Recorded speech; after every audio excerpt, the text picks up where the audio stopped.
Bismillahirrahmanirrahim. Assalamualaikum warahmatullahi wabarakatuh. Waalaikumsalam warahmatullahi wabarakatuh. Alhamdulillah, hamdan thayyiban mubarakan fihi kama yuhibbu rabbuna wa yardah. Asyhadu an la ilaha illallah wa asyhadu anna Muhammadan abduhu wa rasuluh. Ya ayyuhalladzina amanu taqullaha haqqa tuqatih wa la tamutunna illa wa antum muslimun. Ya ayyuhan nasu ittaqu rabbakum alladzi khalaqakum min nafsin wahidah wa khalaqa minha zawjaha wa bassa minhuma rijalan katsiran wa nisaa'a wattaqullaha alladzi tasaaluna bihi wal arham innallaha kana 'alaykum raqiba. Ya ayyuhalladzina amanu ittaqullaha wa qulu qawlan sadida yuslih lakum a'malakum wa yaghfir lakum dhunubakum wa may yuti'illaha wa rasulahu faqad faza fawzan 'azima. Amma ba'd. Puji dan syukur kehadirat Allah Subhanahu wa taala, kita senantiasa memuji Allah Subhanahu wa taala di kesempatan malam hari ini. Allah Subhanahu wa taala memberikan kepada kita kesehatan. Semoga salawat dan salam senantiasa tercurah kepada Nabi kita Muhammad sallallahu alaihi wasallam, kepada istri-istri beliau, kepada para sahabat beliau, kepada keturunan-keturunan beliau, dan juga kepada orang-orang yang istiqamah di atas sunnah-sunnah yang beliau sallallahu alaihi wasallam ajarkan. Kita mohon kepada Allah Subhanahu wa taala agar Allah Subhanahu wa taala memberikan kepada kita dari perjumpaan kita di malam hari ini adalah ilmu yang bermanfaat, ilmu yang dengannya kita bertambah ibadah kita kepada Allah Subhanahu wa taala. Para hadirin yang dirahmati Allah Subhanahu wa taala, pembahasan kita di kesempatan malam hari ini, kita akan berbicara sedikit tentang perkara ilmu, di mana ilmu merupakan sesuatu yang agung di dalam agama Allah Subhanahu wa taala, dan bahwasanya Allah Subhanahu wa taala tidak memerintahkan kepada nabinya meminta tambahan, kecuali Allah Subhanahu wa taala memerintahkan nabinya untuk memohon tambahan ilmu. Allah Subhanahu wa taala berfirman, "Wala ta'jal bil Qur'ani min qabli an yuqda ilayka wahyuhu wa qur rabbi zidni ilma."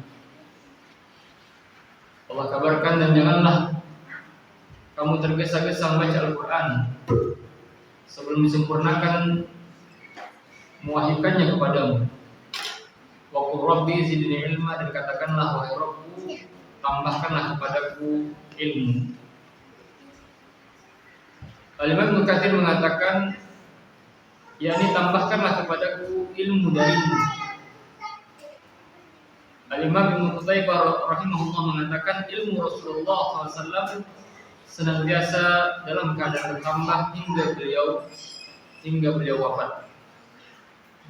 Allah Subhanahu wa taala di dalam ayat ini memerintahkan Rasul sallallahu alaihi wasallam untuk meminta diberikan tambahan berupa ilmu. Orang yang dirahmati Allah Subhanahu wa taala, dan di antara perkara yang menunjukkan tentang agungnya ilmu, yaitu ilmu agama Allah Subhanahu wa taala, yakni adalah Allah Subhanahu wa taala menjadikan bahwasannya persaksian orang-orang yang berilmu ini sejajar atau setara dengan persaksian para malaikat Allah Subhanahu wa taala. Allah Subhanahu wa taala berfirman, "Syahidallahu annahu la ilaha illa huwa wal malaikatu wa ulul ilmi qa'iman bil qist. La ilaha illa huwal azizul hakim." Syahidallah, Allah menyaksikan, annahu la ilaha illa huwa, bahwasanya tidak ada sembahan yang berhak disembah dengan benar kecuali hanya Dia. Wal malaikatu, dan juga para malaikat. Wa ulul ilmi qa'iman bil qist, dan orang-orang yang berilmu juga mempersaksikan atas hal tersebut. La ilaha illa huwal azizul hakim. Tidak ada sembahan yang berhak disembah kecuali Dia, Al-Aziz, Al-Hakim, yang Maha Perkasa lagi Maha Bijaksana. Al-Imam Asy-Syaukani mengatakan di dalam ayat ini terdapat keutamaan yang agung bagi ahli ilmu, kedudukan yang mulia karena dekatnya mereka dengan nama Allah dan para malaikat. Nah, para akhwat yang dirahmati Allah Subhanahu wa taala, dan Allah Subhanahu wa taala menegaskan di dalam Al-Qur'an tentang kedudukan ilmu. Allah menyatakan, "Qul hal yastawil ladzina ya'lamuna wal ladzina la ya'lamun." Katakanlah wahai Muhammad, apakah sama antara orang-orang yang mengetahui tentang hak Allah dengan orang yang tidak mengetahui? Innama yatadzakkaru ulul albab. Sesungguhnya hanya orang-orang yang berakal sehatlah yang dapat menerima pelajaran. Sesungguhnya orang-orang yang berakal sehatlah yang dapat menerima pelajaran. Al-Imam Ibnu Qayyim al-Jauziyah rahimahullah taala mengatakan tentang ayat ini, Allah Subhanahu wa taala menolak persamaan antara orang yang berilmu dengan selainnya.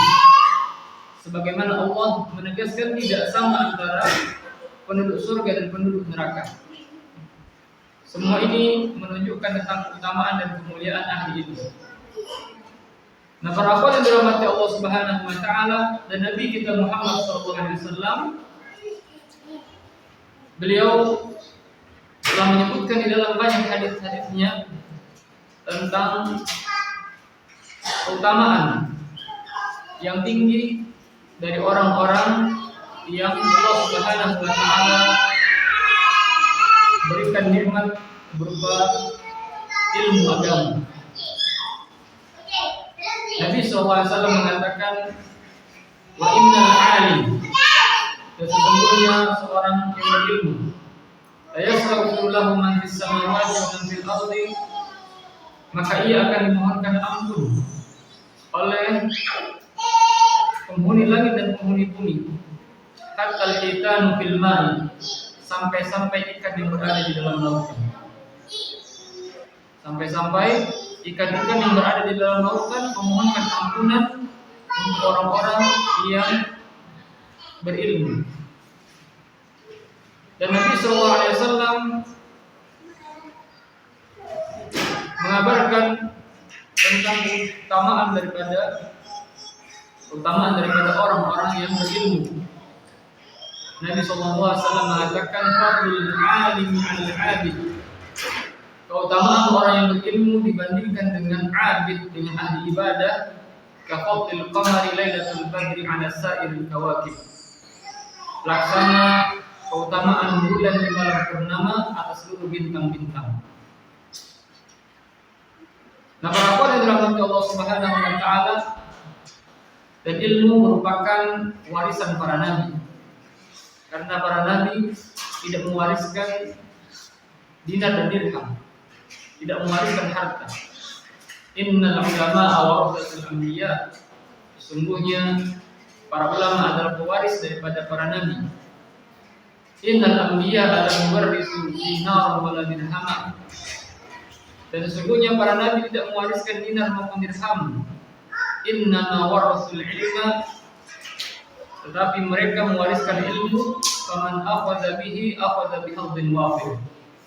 Dan barang siapa yang mengambil warisan berupa ilmu tersebut, maka sungguh dia telah mengambil bagian yang banyak. Oleh karenanya para akhwat yang dirahmati Allah Subhanahu wa taala,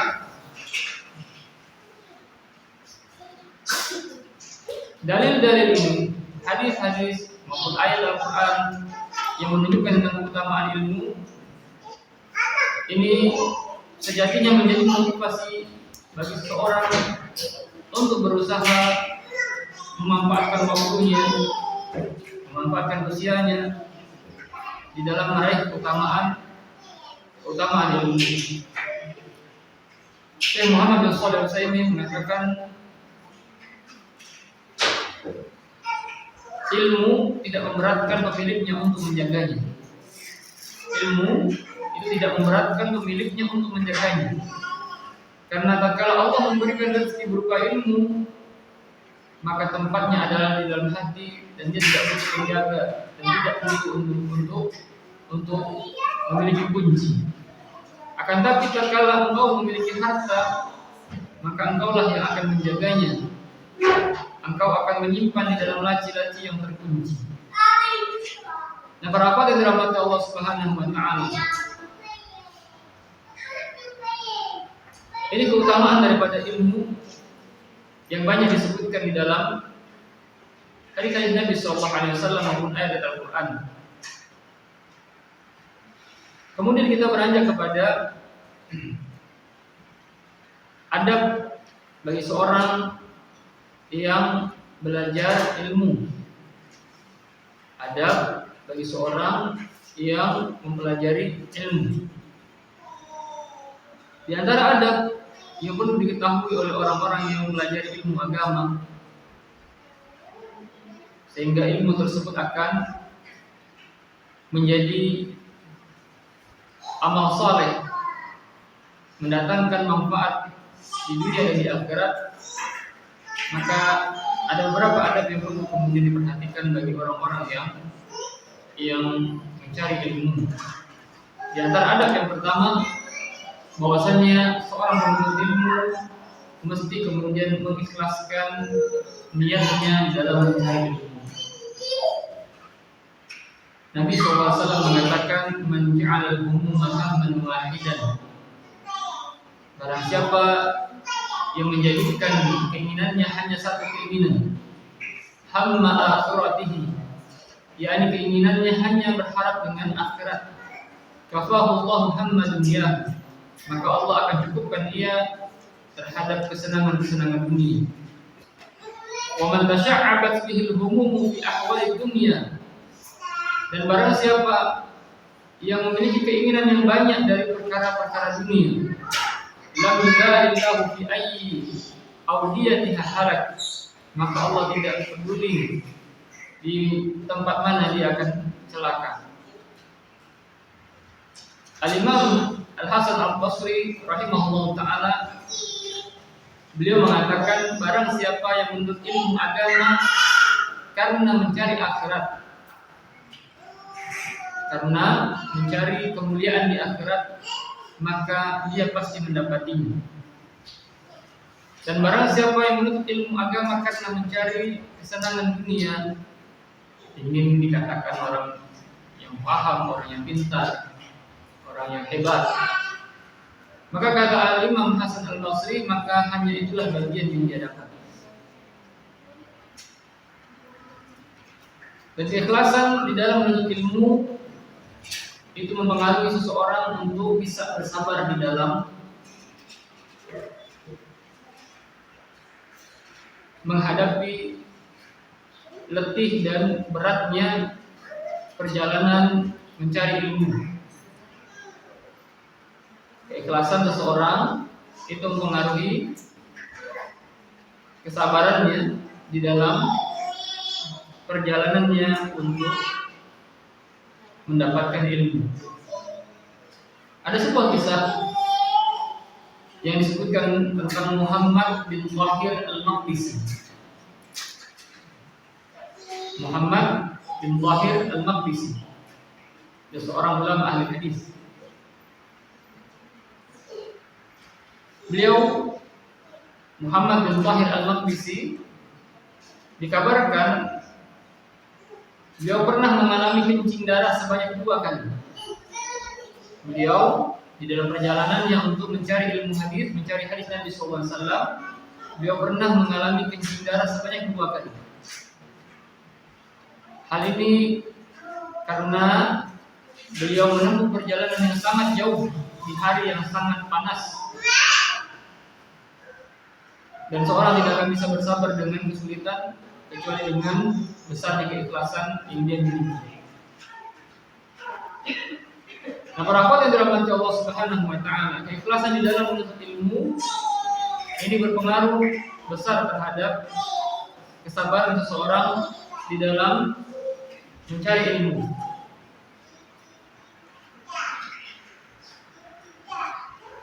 kita perhatikan atau kita lihat bagaimana para ulama kita adalah orang-orang yang ikhlas di dalam menuntut ilmu.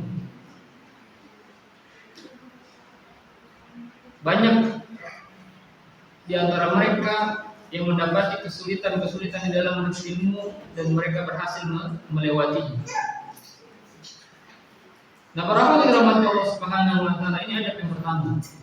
Seorang yang menuntut ilmu hendaknya dia niatkan untuk mencari kemuliaan di akhirat, bukan untuk berbangga-bangga menjadi orang yang dikatakan berilmu, dan bukan pula untuk menginginkan bahwasanya agar manusia mendatanginya dalam rangka untuk mengambil ilmu. Para hadirin rahmati Allah Subhanahu wa taala, di antara adab yang kedua dari seorang yang mencari ilmu, hendaknya ilmu tersebut dicari dengan menjadikan takwa kepada Allah sebagai wasilah,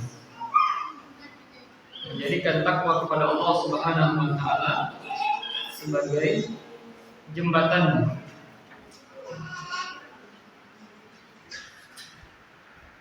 Para hadirin rahmati Allah Subhanahu wa taala, Allah Subhanahu wa taala mengatakan, innama yakhshallah min ibadil ulama. Bahwasanya yang takut kepada Allah di antara hamba-hambanya hanyalah para ulama. Dan seorang yang mempelajari ilmu hendaknya dia menghiasi dirinya dengan takwa kepada Allah Subhanahu wa taala. Al-Imam Sufyan Ats-Tsauri mengatakan hanyalah ilmu itu dipelajari agar seseorang bisa bertakwa kepada Allah Subhanahu wa taala. Hanyalah ilmu itu dipelajari agar seseorang bisa bertakwa kepada Allah Subhanahu wa taala. Oleh karenanya, apabila azan Allah wa yakum jami'an, sebagian ulama ada di antara mereka yang menjadikan bahwasannya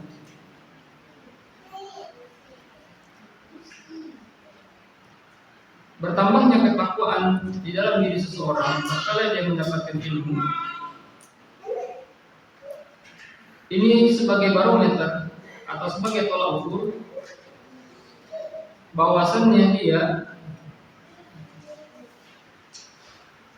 pantas untuk kemudian melanjutkan perjalanannya, meneruskan usahanya untuk mencari ilmu. Dan sebagian ulama yang menjadikan bahwasannya barometer seseorang layak untuk kemudian meneruskan perjalanannya menuntut ilmu, yakni tatkala dia lihat bahwasannya ilmu tersebut mampu untuk kemudian memberikan pengaruh di dalam dirinya, terutama di dalam hal ketakwaan.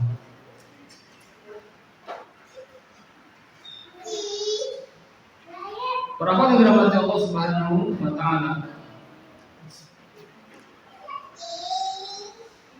Al-Imam Syafi'i pernah mengatakan kepada gurunya Al-Imam Waqi', "Syakautu ila Waqi' su'a hifzi." Aku mengadu kepada guruku Waqi' tentang jeleknya hafalanku. Fa arsyadani ila tarkil ma'asi. Maka beliau Imam Waqi' memerintahkan kepadaku untuk meninggalkan dosa dan maksiat. Waqal, dan dia mengatakan, "I'lam, ketahuilah, bi annal ilma nur, ilmu itu adalah cahaya, wa nurullahi la yutahu 'asi, dan cahaya Allah tidak diberikan kepada orang yang bermaksiat. Ketahuilah, i'lam bi anna al-'ilma nurun, bahwasannya ilmu itu adalah cahaya, wa nurullah la yutahu 'asi, dan cahaya Allah tidak diberikan kepada orang yang bermaksiat. Para hadirin dirahmati Allah Subhanahu wa taala,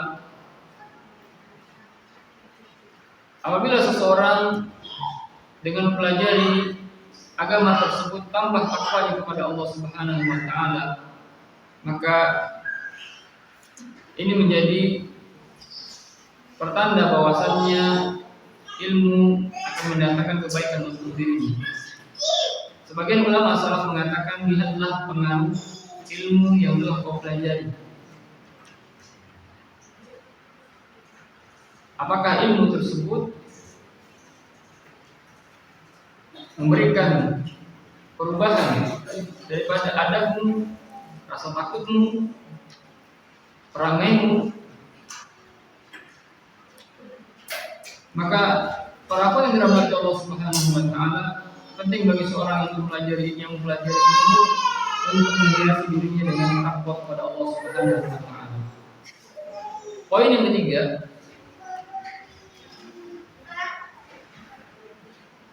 daripada adab yang harus diperhatikan oleh orang-orang yang mencari ilmu atau menuntut ilmu, yakni adalah hendaknya seorang yang mempelajari ilmu, mengambil ilmu, untuk banyak diam dan mendengarkan.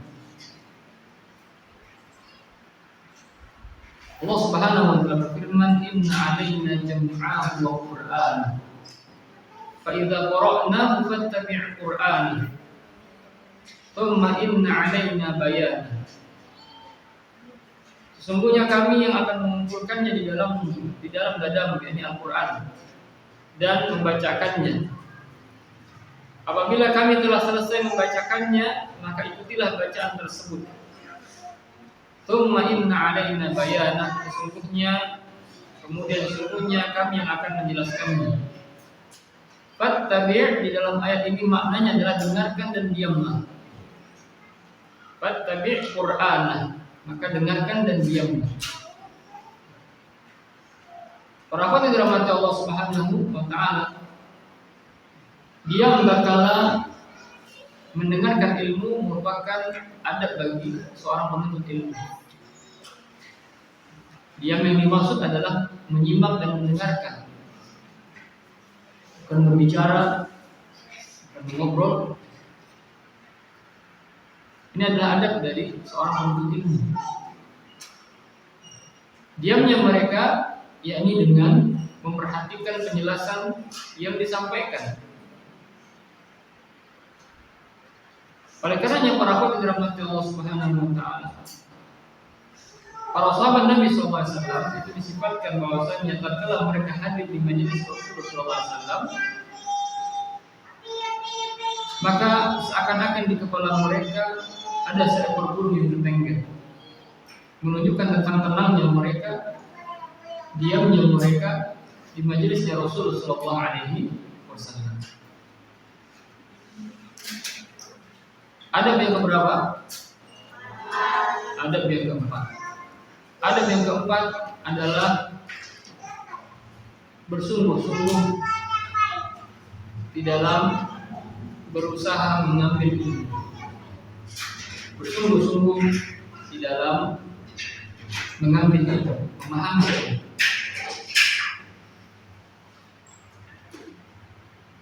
Nabi SAW mengatakan, ihris ala ma yanfa'u wasta'in billah wa la ta'jiz.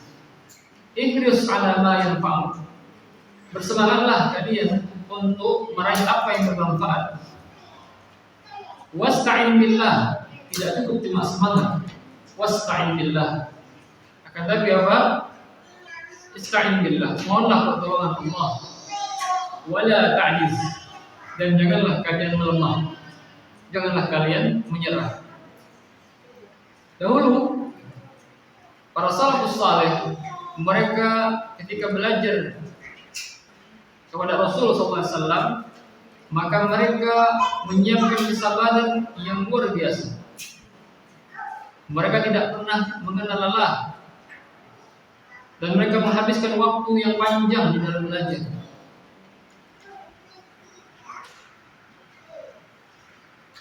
Allah Subhanahu wa taala mengisahkan tentang kesungguhan Nabi Musa alaihissalam tatkala Nabi Musa belajar terhadap atau kepada Khidir alaihissalam. Allah Subhanahu wa taala mengatakan, wa idh qala Musa li fatahu la abrahu hatta ablugha majma'al bahraini aw amdiya huquba. Ingatlah ketika Musa berkata kepada pembantunya, aku tak akan berhenti berjalan sebelum sampai ke pertemuan dua laut, atau aku akan berjalan terus sampai bertahun-tahun. Ini menunjukkan tentang kesungguhan daripada Nabi Musa untuk belajar. Dan para ulama kita, mereka adalah orang-orang yang sabarnya luar biasa di dalam menuntut ilmu. Dikabarkan tentang Al-Imam Ahmad rahimahullah, beliau mengatakan, aku belajar tentang haid selama 9 tahun sampai aku benar-benar memahaminya. Aku belajar tentang bab haid selama 9 tahun sampai aku benar-benar memahaminya. Imam Ibnu Hamzah rahimahullah mengatakan, telah sampai cerita kepada aku tentang Ya'qub bin Sufyan, bahwasannya beliau tinggal selama 30 tahun di dalam perjalanannya menuntut ilmu. Oleh karenanya, benarlah sebagian salaf yang mengatakan ilmu itu tidak diraih dengan badan yang bersantai-santai. Maka para akhwat yang dirahmati Allah Subhanahu wa taala, ada perjalanan panjang untuk seseorang yang meniatkan dirinya, mentekadkan dirinya untuk menghabiskan masa mudanya di dalam mencari ilmu agama Allah Subhanahu wa taala. Para akhwat yang dirahmati Allah Subhanahu wa taala, Al-Imam Ibnu Jauzi rahimahullah taala, beliau pernah mengatakan dalam kitab beliau Sayyidul Khatir, perhatikan perkataan beliau. Beliau mengatakan, barang siapa yang menginfakkan masa mudanya untuk ilmu, barang siapa yang menginfakkan masa mudanya untuk ilmu, maka pada masa tuanya dia akan dipuji, dia akan menjadi orang terpuji. Dia akan memanen apa yang ditanamnya, merasakan lezat atas apa yang telah dikumpulkannya, dan sama sekali tidak akan kehilangan atas kelezatan-kelezatan badan yang pernah hilang darinya. Dia kelak akan mendapatkan kelezatan berupa ilmu serta kelezatan dalam mencari ilmu yang pernah dia cita-citakan. Bahkan hal tersebut lebih baik dari apa yang dia dapatkan. Kemudian Al-Imam Ibnu Jauzi mengatakan, aku merenungkan keadaan diriku sendiri dibandingkan dengan keluarga. Mereka menghabiskan umurnya untuk dunia, sementara aku menghabiskan masa kecil dan masa mudaku untuk mencari ilmu. Sungguh, aku merasa tidak kehilangan sesuatu yang seandainya aku meraihnya, niscaya aku akan menyesalinya. Ternyata kehidupan di dunia lebih baik daripada kehidupan mereka. Begitu pula derajatku di antara manusia lebih tinggi dibandingkan derajat mereka. Sedangkan pengetahuan yang aku peroleh tentang ilmu tak pernah ternilai harganya. Nah, para akhwat yang dirahmati Allah Subhanahu wa taala, ini adab yang ke-5 di dalam belajar, yakni hendaknya seseorang bersabar dan bersungguh-sungguh untuk mendapatkan ilmu. Adab yang ke berapa? 5. Tadi ada berapa tadi? 4. Yakni jangan pernah lepas untuk berdoa kepada Allah Subhanahu wa taala. di dalam perjalanan mencari ilmu. Doa adalah kunci kebaikan. Segala kesulitan akan berubah menjadi kemudahan dengan sebab doa. Segala hal yang tidak mungkin akan menjadi mungkin dengan sebab doa. Segala sebab tatkala sudah tertutup, maka dengan sebab doa dia akan terbuka. Oleh karenanya Nabi kita Muhammad SAW senantiasa mengajarkan kita doa untuk senantiasa kita baca di setiap pagi harinya. Allahumma inni as'aluka ilman nafi'an wa rizqan thayyiban wa amalan mutaqabbalan. Setiap hari kita mohon kepada Allah sebagaimana diajarkan Nabi SAW agar kita diberikan ilmu yang bermanfaat, diberikan rezeki yang baik, dan menjadikan amal-amal kita diterima Allah Subhanahu wa taala. Oleh karenanya jangan pernah melupakan untuk berdoa kepada Allah Subhanahu wa taala agar Allah Subhanahu wa taala mengaruniakan kepada kita ilmu. Nah, para hadirin yang dirahmati Allah Subhanahu wa taala, dan berdoa kepada Allah Subhanahu wa taala untuk meminta agar dibukakan pemahaman terhadap ilmu, maka dibutuhkan oleh seseorang yang belajar. Baik tatkala dia memulai belajar, tatkala dia sedang belajar, tatkala dia naik tingkat untuk belajar, maka dia butuh senantiasa untuk berdoa kepada Allah Subhanahu wa taala. Para hadirin yang dirahmati Allah Subhanahu wa taala, adab yang ke-6. Adab yang ke-6 bagi seorang penuntut ilmu, hendaknya dia menghormati guru-gurunya. Hendaknya dia menghormati guru-gurunya yang mengajarkan ilmu.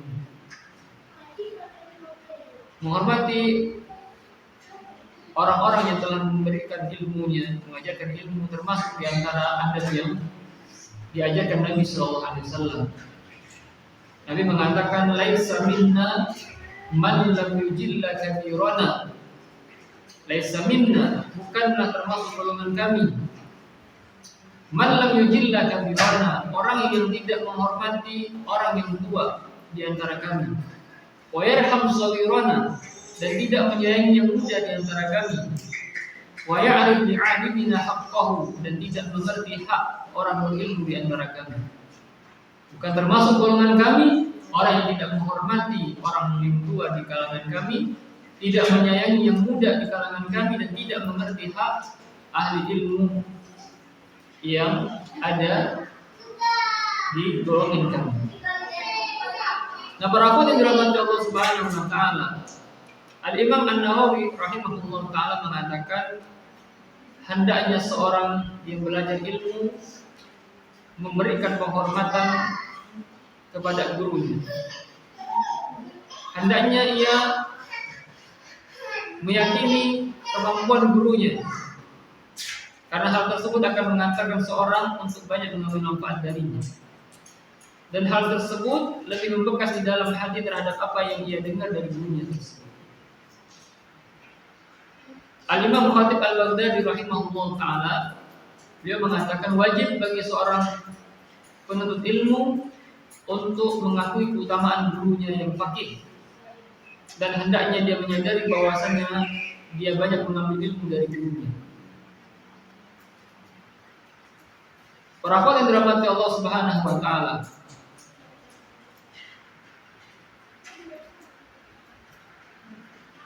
menghormati guru tidak hanya dengan cara meyakini bahwasannya guru telah banyak memberikan jasa pada dirinya, akan tapi juga hendaknya seorang menghadirkan tawadhu di depan gurunya. Al-Imam Ibnu Jamaah mengatakan hendaknya seorang penuntut ilmu mengetahui bahwasannya rendah dirinya di hadapan seorang guru adalah sebuah kemuliaan, dan patuhnya dia adalah sebuah kebanggaan. Para hadirin dirahmati Allah Subhanahu wa taala.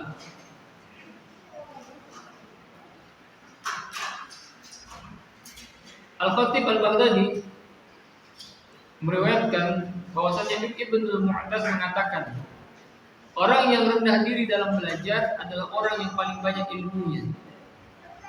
Orang yang merendah tawadhu di dalam belajar adalah orang yang paling banyak ilmunya. Sebagaimana tempat yang rendah adalah tempat yang paling mudah untuk air mengisinya. Oleh karenanya, para hadirin dirahmati Allah Subhanahu wa taala, perhatikanlah diri kita di hadapan guru-guru kita, di hadapan ustaz dan ustazah kita. Barang siapa yang meninggi, sombong, angkuh, maka ilmu tidak akan mengalir di dalam dirinya. Perhatikan adab kita terhadap guru-guru kita. Adab yang keberapa? Adab yang ketujuh, dan ini kami jadikan adab yang terakhir di kesempatan malam hari ini, yakni hendaknya seorang penuntut ilmu mendoakan gurunya,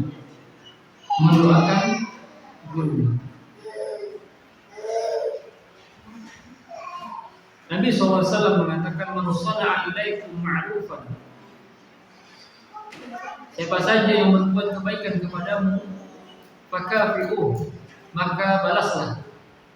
Fa in lam tajidu ma tukafi'u bihi, apabila engkau tidak bisa membalasnya, kau tidak mendapati sesuatu untuk membalasnya, fad'u lahu hatta taraw annakum qad kafa'tumuhu. Maka apabila engkau tidak mendapatkan sesuatu yang bisa untuk kau gunakan untuk membalasnya, fad'u lahu, maka doakanlah dia hingga engkau menganggap doamu tersebut telah mencukupi untuk membalas kebaikannya. Para hadirin dirahmati Allah Subhanahu wa taala, Imam Ibnu Jamaah mengatakan, hendaknya seorang penuntut ilmu mendoakan gurunya sepanjang hayatnya, sepanjang hidupnya. Memperhatikan anak-anaknya, kerabatnya, dan menunaikan haknya apabila dia telah wafat.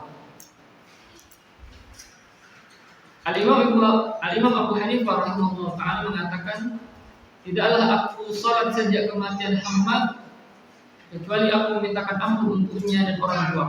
Hamad ini adalah guru daripada Al-Imam Abu Hanifah. Tidaklah aku salat sejak kematian Hamad kecuali aku mintakan ampun untuknya dan juga untuk orang tua. Aku senantiasa memohonkan ampun untuk orang yang aku belajar darinya atau yang mengajariku ilmu. Demikian juga Al-Imam Ahmad rahimahullah ta'ala, beliau senantiasa mendoakan gurunya Al-Imam Asy-Syafi'i di dalam salat beliau. Oleh karenanya para hadirin dirahmati Allah Subhanahu wa taala, doakanlah guru-guru antum sekalian agar Allah Subhanahu wa taala berikan istiqomahan, kebaikan. Dan ini merupakan adab bagi seorang yang belajar ilmu, seorang yang menuntut ilmu. Para hadirin yang dirahmati Allah Subhanahu wa taala,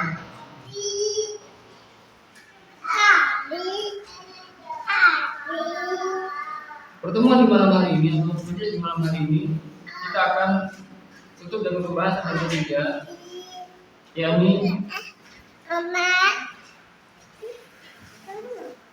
tentang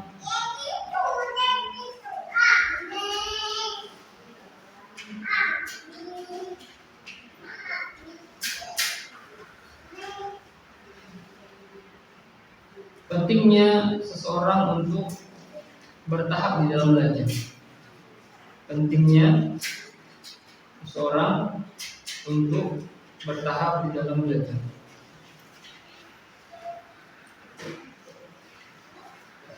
Para hadirin yang dirahmati Allah Subhanahu wa taala, kita memahami bahwasanya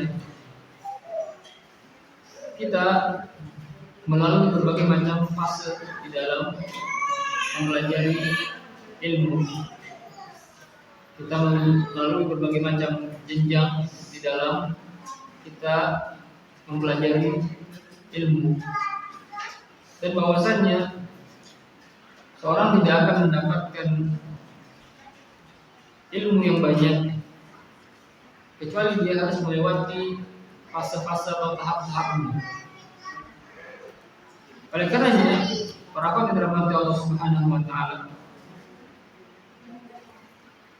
seorang yang mengambil ilmu tanpa melalui daripada tahapan-tahapannya, maka dia tidak akan mendapatkan ilmu tersebut. Maka dia tidak akan mendapatkan ilmu tersebut. Sebagaimana seseorang yang dia mempelajari sesuatu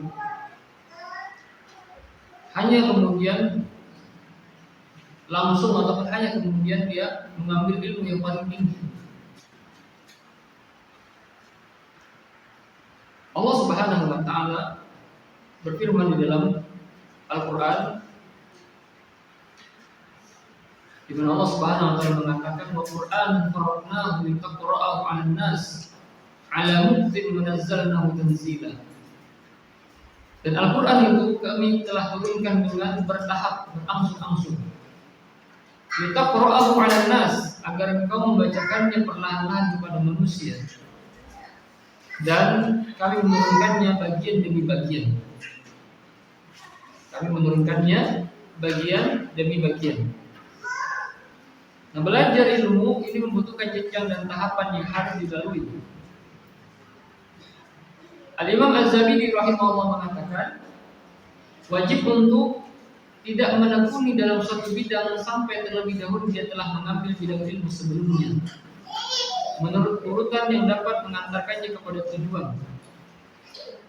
Hendaknya dia menyelesaikan dahulu kebutuhannya, maka penuhnya ilmu dengan banyak mendengar akan menghilangkan kepahaman. Oleh karenanya Allah Subhanahu wa taala mengatakan, alladzina atainahumul kitab yatlunahu haqqa tilawatihi. Orang-orang yang telah kami berikan Alkitab kepadanya, mereka membacanya dengan bacaan yang sebenar-benarnya. Oleh karenanya para hadirin yang dirahmati Allah Subhanahu wa taala, menuntut ilmu ini memiliki tahapan, memiliki tingkatan-tingkatannya.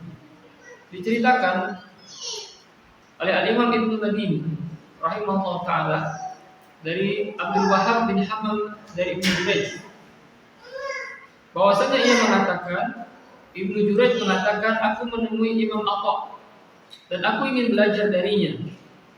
Saat itu ada Abdullah bin Ubaid bin Umair. Maka Ibnu Umair mengatakan kepada Ibnu Jurayj, apakah engkau telah hafal Al-Quran? Maka Ibnu Jurayj menjawab, belum. Maka Ibnu Umair mengatakan, pergilah, hafalkanlah Al-Quran terlebih dahulu. Maka aku pun pergi dan menghabiskan waktu yang lama untuk menghafal Al-Quran sampai aku benar-benar telah menghafalnya. Kemudian aku mendatangi Imam Atha, aku kembali dan Ibnu Umar masih ada di sana. Maka dia bertanya kepada aku, apakah engkau telah belajar ilmu faraid? Maka aku menjawab, belum. Maka dia kembali berkata, pergilah, pelajarilah dahulu ilmu faraid. Maka aku pun pergi dan belajar ilmu faraid. Kemudian aku datang lagi dan kemudian Ibnu Umar kemudian langsung mengatakan, sekarang barulah engkau mempelajari ilmunya apa? Imam Atha. Para hadirin yang dirahmati Allah Subhanahu wa taala, demikian pula di As-Sakinah. Ilmu yang antum pelajari itu bertahap. Ilmu yang antum pelajari itu bertahap. Janganlah antum terburu-buru untuk menguasai sebuah ilmu sebelum antum melewati fase-fase. Sebagian di antara antum mungkin merasa jenuh. Kok saya belajar tahsin dulu? Saya menghabiskan berbulan-bulan untuk mempelajari tahsin Al-Quran. Kapan saya menghafal Al-Quran? Maka pahamilah bahwasanya di dalam menghafal Al-Quran dia ada fase, ada tahapannya. Kalau kemudian antum melewati fasenya, maka Antuna tidak mendapatkan hasil yang maksimal. Banyak di antara calon siswi-siswi yang baru, mereka punya hafalan yang banyak, 3 juz, 2 juz. Mungkin melebihi antuna yang baru setahun atau 2 tahun di As-Sakinah. Akan tetapi kalau kemudian kita cek bacaan Al-Qur'annya, salah panjang pendeknya, berlarian ikhfa dan ilmunya, maka bagaimana kemudian dia bisa dikatakan telah menghafal Al-Quran sekian juz? Nah, para yang dirahmati Allah Subhanahu wa taala. Demikian juga ilmu yang lainnya, ilmu bahasa Arab, ilmu akidah, maka dia ada fase-fasenya, ada tahapannya yang sejatinya seorang penuntut ilmu mesti bersabar. Perjalanan menuntut ilmu ini adalah perjalanan yang panjang, tidak hanya selesai di 3 tahun atau di 4 tahun atau di 6 tahun, bahkan dia adalah perjalanan seumur hidup. Perjalanan seorang seumur hidup untuk mencari ilmu agama Allah Subhanahu wa taala. Para hadirin dirahmati Allah Subhanahu wa taala. Oleh karenanya di sini kita menyampaikan tentang pedoman-pedoman dasar dalam antuna ketika belajar. Terlebih kami mendapati sebagian guru-guru yang mengajar di As-Sakinah mengeluhkan tentang minimnya adab, minimnya penghormatan, minimnya pengagungan terhadap guru yang mengajarkan ilmu. Antuna bisa bayangkan guru-guru antuna yang mengajar antuna, mereka mengorbankan waktu mereka, mengorbankan kadang makan mereka, sarapan mereka untuk memberikan ilmu kepada antuna. Hendaknya antuna menghargai mereka, menghormati mereka, merendahkan suara ketika berbicara dengan mereka. Ini sebagai sarana untuk antuna mendapatkan keberkahan ilmu dari mereka semua. Tak pantas bagi seorang yang penuntut ilmu mengangkat suara di hadapan gurunya, bahkan memanggil gurunya dengan suara yang tinggi.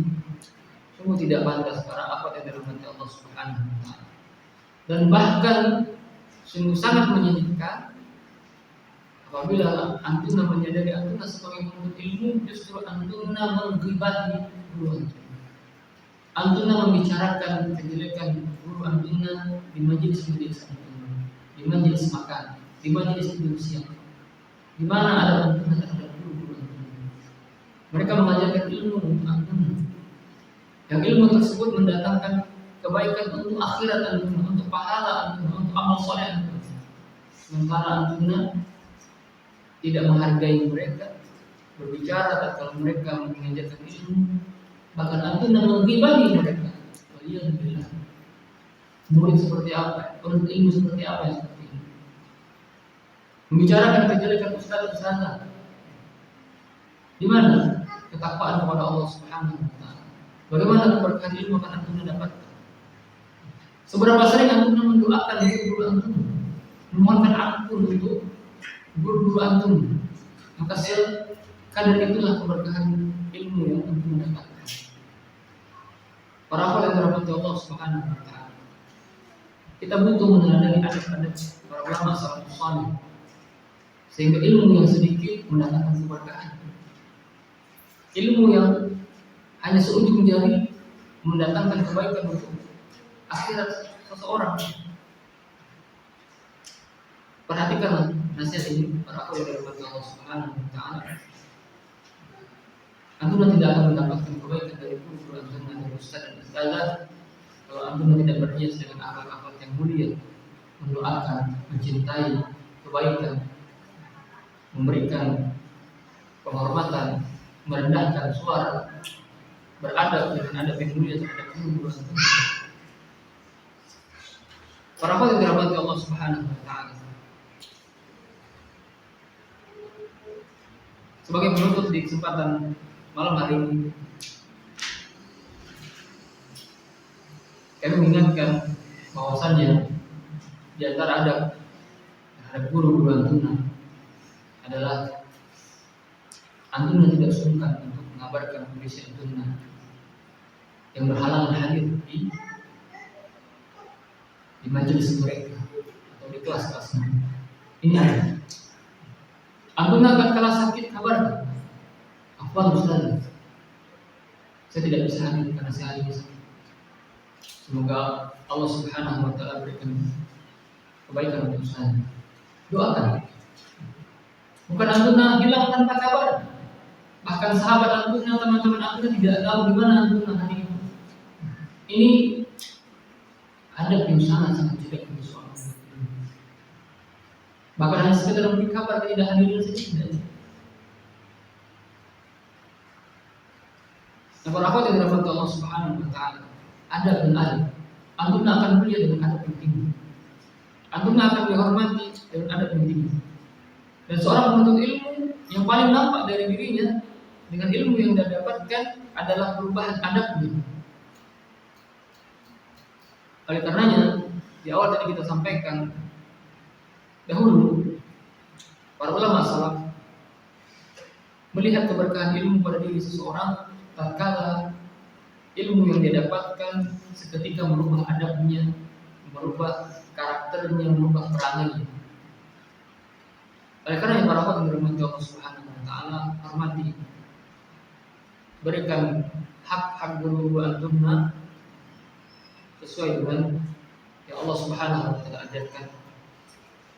Mudah-mudahan Allah Subhanahu wa taala berkahi pertemuan kita di malam hari ini. Dan mudah-mudahan Allah Subhanahu wa taala berikan pahala yang banyak kepada antum dan juga guru antumna. Dan semoga Allah Subhanahu wa taala jadikan hadirnya kita di sekolah ini di As-Sakinah menjadi sebab kebaikan dan sebab keberkahan untuk diri kita dan untuk orang-orang di sekitar kita. Semoga Allah Subhanahu wa taala berikan tambahan ilmu dengan pengajaran di malam hari ini.